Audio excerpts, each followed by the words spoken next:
So ఏదో ఒక మౌలిక మార్పుతో పాటు మీరు వ్యావహారికంగా కూడా చాలా మార్పులు చాలా చేసుకున్నారు. అంటే మారిపోయాను. ఆహారం మారింది. అన్ని మాటలు మారినాయి.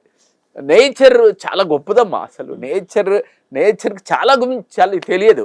ఇప్పుడు కొన్ని వేల సంవత్సరాల మానవ జాతి పరిణామ క్రమంలో మనం ఇంత అందంగా ఉన్నాము. అవును. మన తాత ఇంత అందంగా లేడు, మన నాన్న అందంగా ఉన్నాడు. అవును. మన నాన్న కంటే మనం చాలా అందంగా ఉన్నాం. అవును. అంటే మన తాతలో ఉన్న లోటుపాట్లు మన నాన్నకాడికి వచ్చేవరకు లేవు, మన నాన్నకాడికి వచ్చిన లోటుపాట్లు మన కాడికి వచ్చేవరకు సరిదిద్దబడ్డాయి. అది సరిదిద్దుకుంటూ అలాగా కాల గమనంలో చాలా మార్పులు వచ్చాయి. ఇప్పుడు సర్వేంద్రియానం నయనం ప్రధానం అన్నారు. నేచర్ కన్ను ఇచ్చానంటే ఉటికిని ఇవ్వలేదు. ఓ తెల్లటి కనుగుడ్డు మీద ఓ నల్లటి కనుపాప, ఎంత బ్యూటీ! ఇంత అందమైన కన్నుని వీడి చేతుల్లో పెడితే ఎక్కడ పాడు చేసుకుంటాడని గుడ్డు వెనకాల ఒక తల్లి పొత్తిల లాంటి కండరం, అయినా జాగ్రత్తగా ఉంచుకుంటాడో ఉంచుకోనని ఒక ఎముకల గూడు, అయినా జాగ్రత్తగా ఉంచుకుంటాడో ఉంచుకోడనని అసంకల్పితంగా కొట్టుకునే ఒక రెప్ప. నీ కన్ను గురించి ఈ ప్రకృతి ఇన్ని వేల సంవత్సరాలుగా ఇంత అద్భుతంగా తీర్చిదిద్దితే ఈ శరీరాన్ని మనం ఎంత ప్రేమించాలి? అంతే కదా.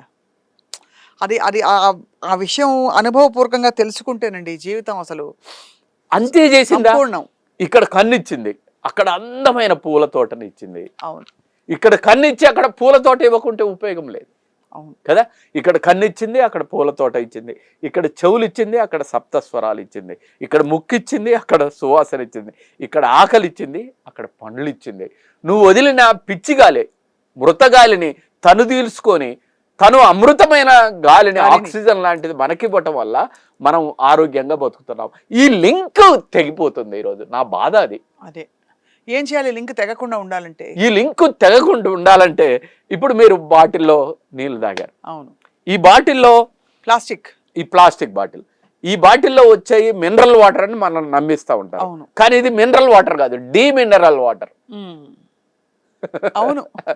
అయితే ఈ బాటిల్ ఇందులో ఉన్న ప్లాస్టిక్ అణువులు ఏదైతున్నాయో ఇది నానో టెక్నాలజీ కూడా అందని టెక్నాలజీ కలిగినవి ఉంటాయి. ఇవి తాగుతాం, మైక్రో ప్లాస్టిక్స్ వెళ్ళిపోవటం వల్ల ఇలా చాలా మంది క్యాన్సర్ బారిన, నేనే కాదు చాలా మంది క్యాన్సర్ బారిన పడటానికి ప్రధానమైన కారణం ఇలాంటి వాటర్ బాటిల్లో నీళ్లు తాగటం వల్ల. పోనీ ఈ బాటిల్లో నీళ్లు తాగుతామమ్మా, తాగిన తర్వాత ఏం చేస్తావు? పక్కన పడేస్తే ఈ బాటిల్ ఎటుపోద్ది? భూమిలో కలవదు, సముద్రంలోకి వెళ్ళిపోద్ది. ఇవాళ సముద్ర జలాలలో ఉండే జలచరాలు మొత్తం నాశనం అవటానికి నువ్వు తాగుపడేసిన బాటిల్ వల్ల ఇవాళ జలచరాలు మొత్తం సముద్రాల్లో నాశనం అయిపోతున్నాయి.